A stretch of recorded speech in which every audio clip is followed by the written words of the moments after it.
Hi, in front of me is Motorola Moto G5s Plus, and today I would like to show you how you can open apps in split screen view on this device.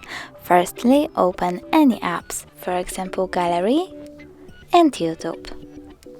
Then click on the square button and hold an app. Drag it to the top of the screen. Now click the other app.